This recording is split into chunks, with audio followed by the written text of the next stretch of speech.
Всем привет, с вами Чак, и это видео о том, как я привез двух легенд фонка в Россию, тем самым став легендой музыкальной индустрии. Вот прекрасная фотография, посередине стою я, справа какой-то мужик, слева тоже какой-то мужик, там огромный концертный зал, люди тусуются. На самом деле эти мужики есть мои артисты. Луга справа и The Late Exit слева. А эта фотография была снята непосредственно на Недоступности 9, где и выступали эти ребята. Но сначала, пожалуйста, подпишитесь на канал и поставьте лайк этому видео, тем самым вы мне очень сильно поможете. Также подписывайтесь на мой телеграм-канал по ссылке в описании, там очень много всего интересного, новости о новых видео, новости из моей личной жизни, кружочки из моей личной жизни. Подписывайтесь, вы не пожалеете. Как я, чел, который озвучивает иностранного майнкрафтера, смог организовать приезд иностранных артистов в Россию? Как я смог познакомиться с концертной индустрией фонка и электронной музыки в целом изнутри? И к чему это может привести в дальнейшем? Какие мои дальнейшие шаги? Вообще, что я от этого получу и что я буду дальше с этим делать? Что ж, предлагаю начать с маленькой исторической справки, что ли? Я начал увлекаться фонком примерно в 2019 году. Это то время, когда этот жанр начал набирать обороты в ТикТоке и так далее. Я думаю, вы полюбас слышали эти треки.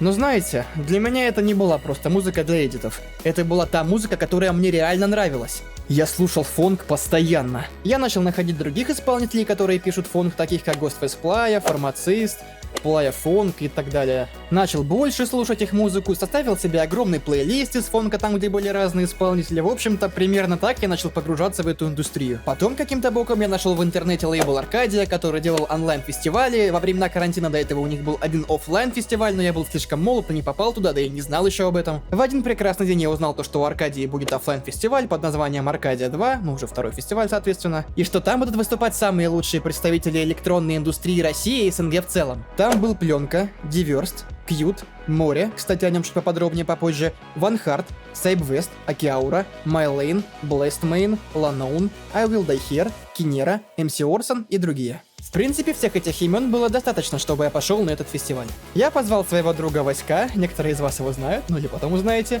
своего друга Арсения, и мы пошли втроем и отжигали всю ночь, это было невероятно круто. Далее мы с Васьком сходили на фестиваль Недоступность 8, потом я сходил на днюху Диверста, это было очень круто, но я был рядовым слушателем, не вовлеченным в эту индустрию изнутри. И тут я забыл добавить то, что так же, как и вы, мне пишите в личку всякие вопросы по типу, как у меня дела, чем я занимаюсь сейчас, или просто благодарите за то, что я делаю видео.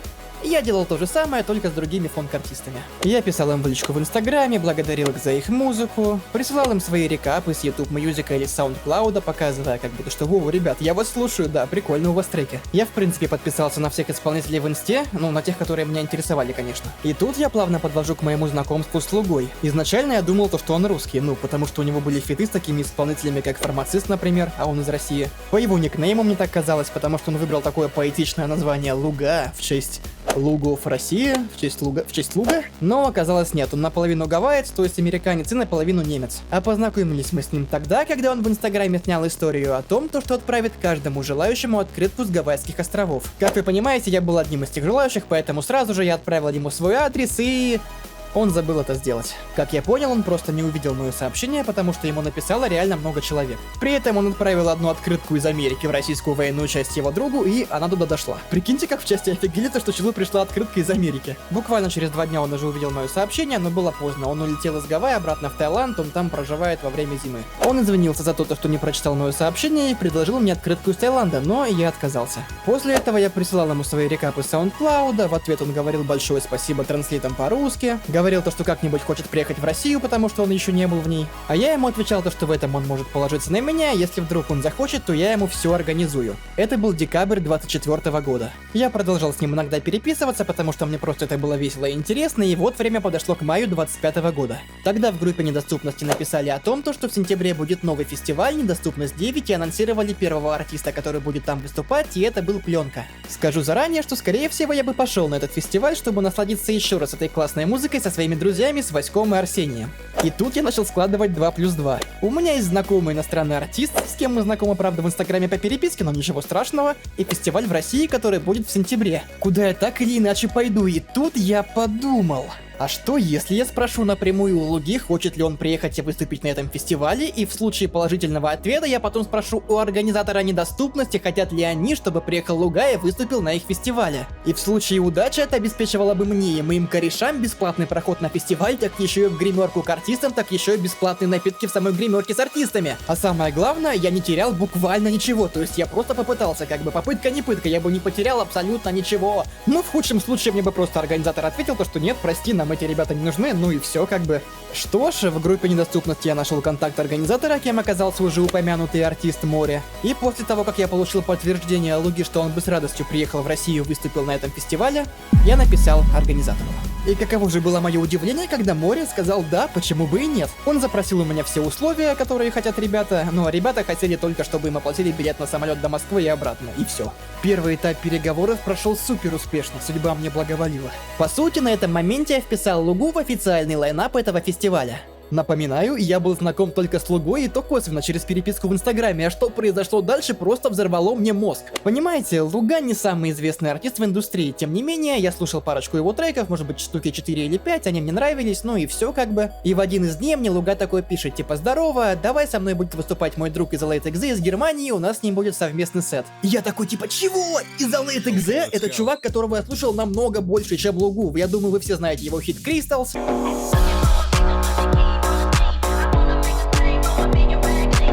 И я сразу ему отвечаю, что скорее всего это возможно, я поговорю с организатором, скорее всего все будет окей. Я пишу об этом Море, он пишет то, что да, окей. Я такой, что?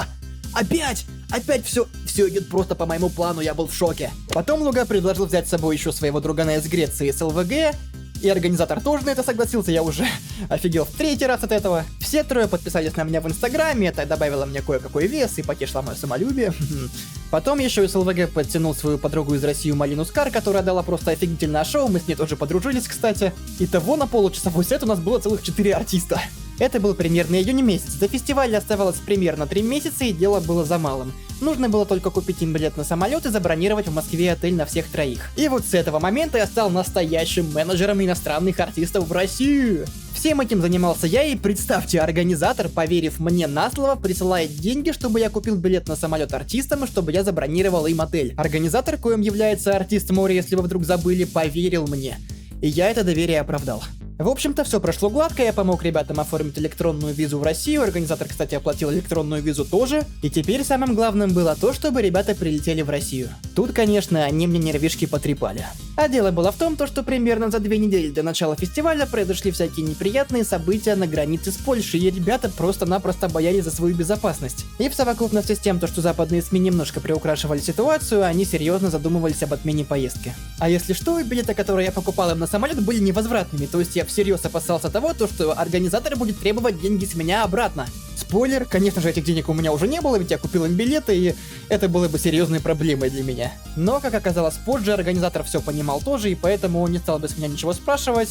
Ну, как получилось бы, так получилось. Далее ребята все-таки прилетели в Россию, и началась следующая эпопея. Видите ли, электронную визу им одобрили, но ребята там кое-что указали неправильно. Например, Луга, по-моему, указал то, что у него нет социальных сетей. Из-за этого ребята боялись то, что их либо депортируют, либо в худшем случае отправят в ГУЛАГ. Ситуация осложнилась тем, что на границе они провели 6 часов. В Шереметьево. Ребята были очень уставшие и вымотанные, потому что они были в полете по факту весь день. Им ничего не сказали, как написал Луга, и у них просто какой-то чел забрал паспорта и ушел в какую-то секретную темную комнату. И вот я приехал забирать их в Шереметьево, читаю все это и сам офигеваю. Меня просто бросает в дрожь. Я не понимаю, что происходит. Я узнаю информацию у африканских студентов, которые прилетели, я узнаю информацию у охраны, и мне такой охранник говорит: ничего, жди, если их, конечно, пропустят. Я такой: что? В смысле, могут не пропустить? Он такой: да, вообще легко. И тут хочу еще раз отметить организатора, потому что мы с ним переписывались, перебрали все возможные варианты событий, и если вдруг их бы депортировали, то он бы добавил денег еще, чтобы они смогли спокойно улететь домой и не тратить своих собственных денег. Потом я нашел еще одного охранника, и он мне объяснил то, что сейчас из-за сложившейся ситуации всех иностранцев прям шмонают жестко-жестко, и из-за этого они могут торчать реально 6 часов на границе легко. Часы шли. Я проголодался, пошел поел. Парни проголодались, и они не могли пойти поесть. Там не было ничего, они были на жестком очке. Вот прям реально. Луга уже думал, зачем я прилетел в Россию? Черт возьми, говорили мне все свои родные, не надо туда ехать. И спустя примерно 6 часов после приземления их рейса, Луга мне пишет: все, мы выходим, нас пропустили, ура. Вот этот легендарный момент и кружочек, который мои подписчики растащили на мемы. Ладно, ребят, спойлер, те, кого я жду в аэропорту сейчас. Но они прилетели, поэтому это не российские артисты. Короче, парни держат все на погранконтроле, я так понял, это может продолжаться, ну, до 5 утра спокойно. Как бы посмотрев на YouTube видосы, американцы его держали 5 часов, и его спрашивали вопросы по типу, выпил ли бы ты водку с Владимиром Путиным, и что-то типа такого. Короче, я с ними, слава богу, у меня завтра нет учебы, такой маленький контенте, как я гуляю по Домодедово, может быть, сейчас покушаю в маге. Ребят тоже хотят сильно кушать, но они этого сделать не могут, к сожалению, и они грязные попы, в неделю весь день, о боже ты мой, только бы их спустили спокойно. И в субботу я вам сниму просто невероятный контент, там кружочки влог со всеми, вы только можете отгадать, кто еще будет. Спойлер, это самый популярный фонк-артист России, и Эминем, допустим, вы понимаете, какого я, так сюда. Парни, походу, все. Написали, что их выпустили. Оу, щит! Все, парни, они приехали. Да. Они приехали, 5 часов они ждали. Бля, как я рад, что его пустили. Мы едем с ним в отель. Yeah, guys, say hi to my friend. What's up, здорово, брат. He really wants to have a party with you maybe tomorrow to go in some maybe club, maybe bar. What do you think? Let's get these Yeah, Russian let's girls, go. Malaka. He said he don't want to go to university. He wants to have a party with you. Fuck university, bro. Давай, блядь, парти, блядь. Yeah. Хинкали. Классно. You're happy? Хорошо. Заебись.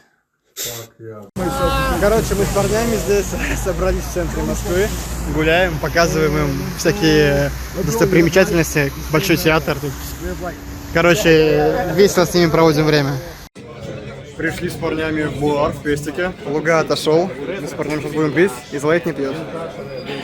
Йоу, это влог, чел, это влог. Я на канал это на свой выложу, 100%, короче, да. This we need accelerate to beer. Oh, really? It's a Russian tradition. It is. I need a beer too then. If you want, we can. One second, for man. you. Кстати, возьму. Don't like alcohol. Yeah, like his. Tried it when I was 14 or 15. Welcome to Russia. Welcome to Russia. Was for you thinking? Hey. Oh, you want?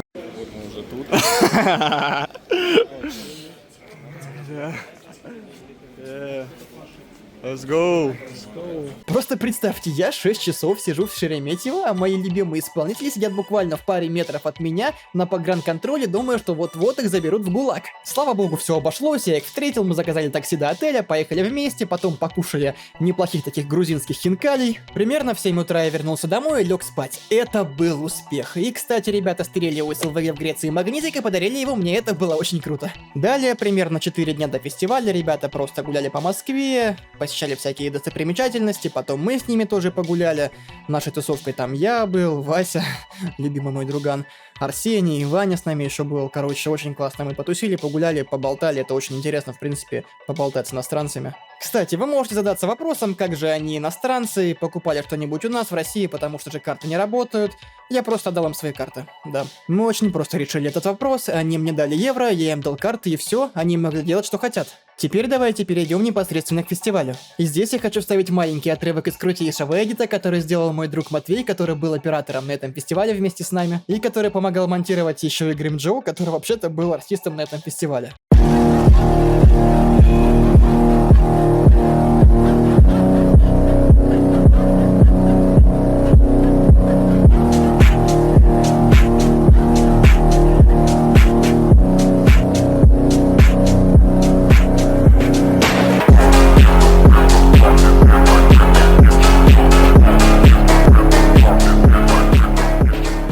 Луга с Изолейтом позвали наших местных легенд Кинеру, фармациста и МС Орсона, я позвал в свою очередь Ван Харт, и они тоже с нами присутствовали и тусили, это было невероятно круто. Фармацист дал приветственную речь перед сетом ребят, попросил публику поддержать их, и это было... Ох, как это было круто, просто смотрите.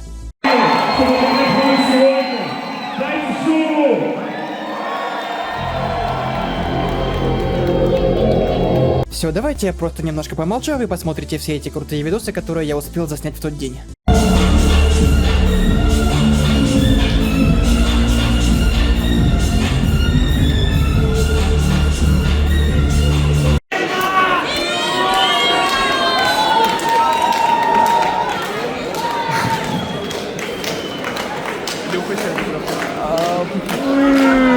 По-моему, он не очень хотел, чтобы вышли на сцену, но ладно. На Аркадии 600 тысяч человек вышло. Что ты сказал? Ну, мы когда выступали с Сеней на Аркадии, вышло 1 000 000 человек. А, я помню, наверное, ну ладно. Снимаем, давай. Как ты чувствуешь на сцене? А, let's go.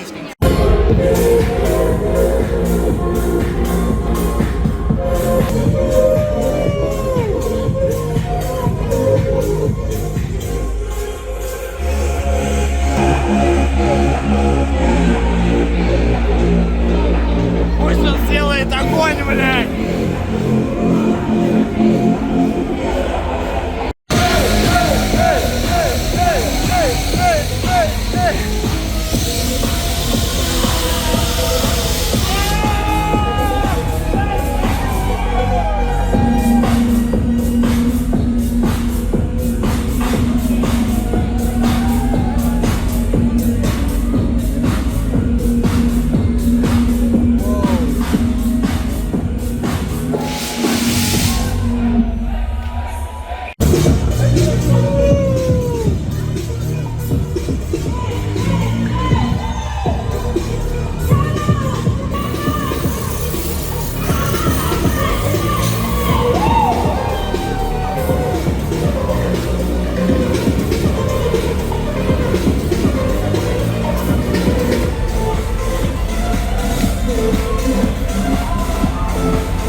Что ж, ребят, это был просто невероятный экспириенс. Все, что могло, все сложилось как надо. Мне поверил организатор, мне поверили артисты. На фестивале я познакомился с множеством крутых ребят, с организатором фестиваля Аркадия, с Фармацистом, с Кинерой, с Ван Хартом, с МС Орсоном. Познакомился лично с Мори, то есть организатором фестиваля «Недоступность». И можно сказать то, что со всеми ними у меня теперь хорошие такие дружеские отношения. И именно этот фестиваль помог мне выйти в люди, так сказать, в этой сфере, потому что вот совсем недавно я отправил своих двух чуваков, Гримджо и Матвея, на другой фестиваль, и они там снимали и сфоткались с Индуком даже. Кстати, возможно, Индук будет озвучивать видео Майлза. Посмотрим. Кстати, это очередной раз, когда мой английский мне очень сильно помог. Можете посмотреть мое видео сверху о том, как же я выучил английский. Я, в принципе, навел очень много контактов. Я познакомился с множеством организаторов фестивалей, с кучей артистов тоже. Надеюсь, кстати, ребята приедут весной в Россию, в Москву, Санкт-Петербург на фестиваль Аркадия. Это было бы невероятно круто. Возможно, я смогу пару билетов разыграть у себя в телеграм-канале, но только тем, кому есть 18, соответственно, смогут пойти на фестиваль на эти. Еще раз отдельное спасибо Марину за все, просто огромное спасибо. Без тебя не было бы меня сейчас в таком виде, в каком я есть. Знаете, все-таки был один неприятный момент, и он связан с артистом Зодиаком, который тоже должен был выступать от меня, но произошла одна неприятная ситуация, и он больше не выступает нигде. Он теперь в черных списках во всех фестивалях. Еще с ним был Слава Мерлоу, там всякие другие артисты, это, конечно, было прикольно Славу Мерлоу в жизни увидеть. Что ж, теперь вы знаете еще одну мою сторону, то что помимо озвучки Майнкрафта, я еще и пытаюсь заниматься какими-то концертами, какой-то концертной деятельностью. Надеюсь, я преуспею во всем, как в концертной деятельности, так и в озвучке Майлза и кого-то еще, возможно, так и в своем личном YouTube-канале, будь то обычные разговорные видео или все-таки мои проекты в Майнкрафте, которые я какое-то время уже делаю, но до сих пор не выпустил, и влог из Стамбула, конечно же, с Васьком. Да, кстати, а стал ли я легендой музыкальной индустрии или легендой в принципе, решать вам, можете в комментариях написать, как считаете именно вы. Огромное вам спасибо за просмотр, ставьте лайки, подписывайтесь на канал, подписывайтесь на наш телеграм-канал, ссылка тоже в описании. Всем спасибо, всем пока.